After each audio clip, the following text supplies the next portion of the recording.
అందరికీ నమస్తే. Welcome to Neelu's cooking world. ఈరోజు వీడియోలో వినాయక చవితి సందర్భంగా పాల తాలికల్ని పొడి బియ్యం పిండితో చేసినా కూడా అస్సలు విరిగిపోకుండా పొడవాటి పాల తాలికల్ని ఎలా తయారు చేసుకోవచ్చో చూపించబోతున్నాను. ఈ రెసిపీని మనం డైరెక్ట్గా స్టార్ట్ చేసుకోవచ్చు. ముందు రోజు నానబెట్టుకోవాల్సిన అవసరమే ఉండదు అండ్ ఈ పాల తాలికలు చేయడానికి టైం కూడా ఎక్కువ పట్టదు. చాలా ఈజీ ప్రాసెస్లో చెప్తాను. ఈ వీడియో చూసి మీరు పాల తాలికలు మొదటిసారి ట్రై చేసినా కూడా పర్ఫెక్ట్గా చాలా టేస్టీగా వస్తాయి. చూడండి, పాల తాలికల టెక్స్చర్ చూస్తుంటే మీకే అర్థమైపోతుంది. చాలా సింపుల్గా టేస్టీగా విరిగిపోకుండా పొడి బియ్యం పిండితో ఎలా చేసుకోవాలో క్విక్గా చూసేద్దాం. ముందుగా పావు కప్పు సగ్గుబియ్యాన్ని తీసుకుని శుభ్రంగా నీళ్లు పోసి వాష్ చేసేసి మునిగే వరకు ఇలా నీళ్లు పోసి నానబెట్టుకోవాలి. ఒక 15 మినిట్స్ నానితే సరిపోతుంది. నెక్స్ట్ పొడి బియ్యం పిండి 1.5 కప్పు వరకు తీసుకున్నాను. షాప్ నుంచి తెచ్చిందైనా పర్లేదు, ఇంట్లో పట్టించిందైనా పర్లేదు. ఇలా 1.5 కప్పు బియ్యం పిండికి 1 కప్పు వరకు నీళ్లు వేసుకొని కొద్దిగా బెల్లం, ఉప్పు, 1/2 స్పూన్ నెయ్యి వేసుకొని ఇలా కలుపుకోవాలి. నెయ్యి వేసుకోవడం వల్ల పాల తాలికలు ఒకదానికొకటి అంటుకోకుండా ఉంటాయి.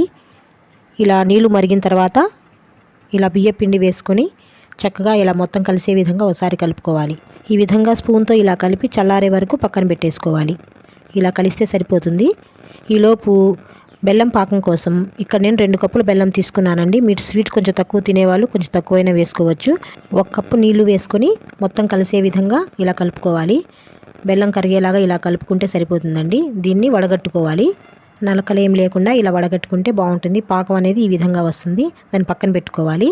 ఇప్పుడు సగ్గుబియ్యం కూడా నానిపోయాయి చూడండి. ఇలా నానిన సగ్గుబియ్యాన్ని 2 కప్పుల నీళ్లు వేసుకొని మరిగించుకోవాలండి. ఈ విధంగా ఉడికించుకుంటూ ఉండాలి. ఇలా ఉడుకుతున్న సగ్గుబియ్యం వాటర్ని కలిపి పెట్టుకున్న బియ్య పిండిలో 1 స్పూన్ 2 స్పూన్ వరకు వేసుకోవాలండి. ఇలా వేసుకోవడం వల్ల పాల తాలికలు అనేవి విరగకుండా బాగా వస్తాయి. ఒకసారి ట్రై చేసి చూడండి. పిండి అనేది ఈ విధంగా కలుపుకుంటే సరిపోతుంది. మరి గట్టిగా కాకుండా మురికిల పిండిలా ఈ విధంగా కలుపుకుంటే బాగుంటుంది. ఇలా కలుపుకున్న పిండిలోంచి కొద్దిగా పిండిని తీసి పక్కన పెట్టుకోవాలి. ఇలా కలిపి పెట్టుకున్న బియ్య పిండిలోంచి చిన్న చిన్న ఉండల్లా తీసుకొని ఇలా పాల తాలికల్లా చేసుకోవాలి. ఇలా పిండి మొత్తాన్ని ఈ విధంగా చేసుకుంటే పాల తాలికలు అనేవి రెడీ అయిపోతాయి. వీటిని పక్కన పెట్టుకోవాలి.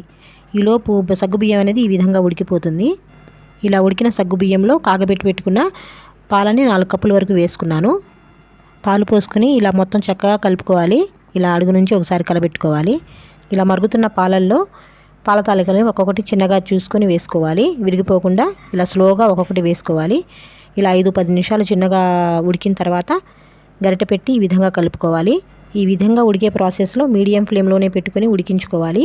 ఈ విధంగా చిన్నగా చూసుకొని తాలికలు ఉడికాయో లేదో చెక్ చేసుకోవడం కోసం ఒకటి తీసి స్పూన్తో కట్ చేస్తే కనుక ఆ హార్డ్నెస్ అనేది తెలుస్తుంది.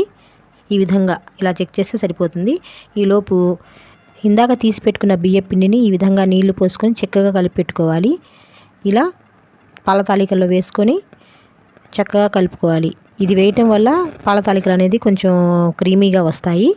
ఒక 5-10 నిమిషాలు మీడియం ఫ్లేమ్లో పెట్టుకుని ఉడికించుకుంటే పాల తాలికలు రెడీ అయిపోతాయి. ఈ విధంగా చిక్కగా వస్తే సరిపోతుంది. దించేసి పక్కన పెట్టుకున్న తాలికల్లో ఇలా చల్లారిన పాకాన్ని వేసుకొని చక్కగా ఈ విధంగా కలుపుకోవాలి. చిన్నగా చూసుకుంటూ కలుపుకోవాలి, లేదంటే తాలికలు అనేవి విరిగిపోతాయి. కన్సిస్టెన్సీ అనేది ఈ విధంగా రావాలన్నమాట. ఇలా ఉంటే సరిపోతుంది. నెక్స్ట్ ఇంకా స్టవ్ పై ప్యాన్ పెట్టుకుని 1 టేబుల్ స్పూన్ నెయ్యి వేసుకొని అందులో జీడిపప్పు, బాదం పప్పు, కిస్మిస్ వేసి ఈ విధంగా వేయించుకొని ఒక హాఫ్ కప్పు వరకు కొబ్బరి తురుము కూడా వేసి నెయ్యితో సహా పాల తాలికల్లో వేసుకొని చక్కగా మొత్తం కలిసే విధంగా ఈ విధంగా కలుపుకోవాలి. ఫైనల్గా కొద్దిగా యాలకుల పొడి కూడా వేసుకుంటే మన పాల తాలికలు అనేది రెడీ అయిపోతాయి. చూడండి, తాలికలు ఎంత పొడవుగా విరిగిపోకుండా చక్కగా వచ్చాయో. మరి ఈసారి వినాయక చవితికి నేను చెప్పిన విధంగా పాల తాలికలు ఇలా చేయండి. మనం పొడి బియ్యం పిండితో చేసినా కూడా అచ్చం తడి బియ్యం పిండితో చేసినట్లే వస్తాయి. కొత్తగా పెళ్ళి అయిన వాళ్ళు కూడా చాలా ఈజీగా చేసేయచ్చు. ఇలా చేసి మీ ఇంట్లో వాళ్ళని ఇంప్రెస్ చేయండి. మరి నేను చెప్పిన పాల తాలికల రెసిపీ మీకు నచ్చిందా?